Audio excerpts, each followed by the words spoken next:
இயேசுவில் அன்பிற்குரியவர்களே, உங்களுக்கு இறைவனின் இறையாசீர். இன்றைய நற்செய்தி வாசகத்தின் இறைவார்த்தைகள் ஒவ்வொரு விடியலிலும் நம்மை தட்டி எழுப்பும் சந்தர்ப்பத்தின் சத்தமாக இருக்கின்றன. கொராசின், பெத்சாயிதா, கப்பர்நாகும் ஆகிய நகரங்கள் வெறும் புவியியல் இடங்கள் அல்ல, அவை நமது மனதின் நிலைகளாக பிரதிபலிக்கின்றன. இயேசு தமது வல்ல செயல்களை செய்கிறார். அந்த செயல்கள் சாதாரண நிகழ்வுகள் அல்ல, அவை கடவுளின் அன்பும் மீட்பின் திட்டமும் சல்லடையில் பிரித்தெடுக்கப்பட்ட தெளிவான உண்மையாக இருக்கிறது. அற்புதங்களை பார்த்தும் அந்த மக்கள் திருந்தவில்லை. இயேசுவின் வல்ல செயல்கள் வெறும் நோய்களை குணப்படுத்துதல் மட்டுமல்ல, அவை அறிவாயுதங்கள். அதாவது, இதோ கடவுளின் அரசு உங்களிடையே வந்துவிட்டது, பார்த்தீர்களா என்று நேரடியாக சாட்சி பகரும் ஆதாரங்களாக இருக்கின்றன.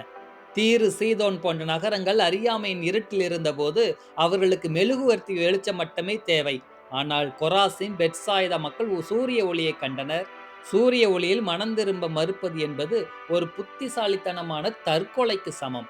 ஏனெனில் இவ்வளவு தெளிவான அறிவுக்கு பின்னரும் தெரியாது என்று சொல்லும் சாக்கு போக்கு அவர்களுக்கு இருக்காது. கடவுளின் வெளிப்பாட்டிற்கு எதிராக ஒரு மனிதன் தேர்ந்தெடுக்கும் சுதந்திரமான மறுதலிப்பே அவனது தண்டனையின் ஆழத்தை நிர்ணயிக்கிறது. அன்பு எவ்வளவு ஆழமாக வழங்கப்படுகிறதோ அதை மறுக்கும் குற்றமும் அவ்வளவு கனமாக இருக்கிறது. இன்று நாம் சமூக வலைத்தளங்கள், டிஜிட்டல் தொழில்நுட்பம், கூகுள் மூலம் வானலாவ உயர்த்தப்பட்டுள்ளோம். முற்காலத்தில் வேத அறிவை பெற ஒரு சிலர் மட்டுமே போராடினார்கள். ஆனால் இன்று ஒரு கிளிக் மூலம் இயேசுவின் முழு போதனையும் 1000 இறையியல் ஆய்வுகளும் நம் விரல் நுனியில் இருக்கின்றன. ஆக அன்பிற்குரியவர்களே, உங்களுக்கு செவி சாய்ப்பவர் எனக்கும் செவி சாய்க்கிறார். உங்களை புறக்கணிப்பவர் என்னை புறக்கணிக்கிறார். என்னை புறக்கணிப்பவர் என்னை அனுப்பினவரையே புறக்கணிக்கிறார் என்ற இந்த வரிகள் கடவுளின் தனிப்பட்ட கௌரவ பிணைப்பை காட்டுகின்றன. ஒரு அரசரின் தூதுவரை அவமதிப்பது என்பது நேரடியாக அரசனையே அவமதிப்பதற்கு சமம். நாம் ஒரு போதகரையோ, ஒரு ஏழையின் குரலையோ, மனசாட்சியின் உந்துதலையோ புறக்கணிக்கும் போது அங்கே ஒரு சாதாரண மனிதரை நாம் புறக்கணிக்கவில்லை. அது ஒரு கண்ணுக்கு தெரியாத ஒரு தொடர் புறக்கணிப்பாகும். முதலிலே நம்மை தேடி வந்த சந்தர்ப்பத்தை புறக்கணிக்கிறோம். இரண்டாவதாக அந்த சந்தர்ப்பத்தை கொண்டு வந்த தூதுவரை புறக்கணிக்கிறோம்.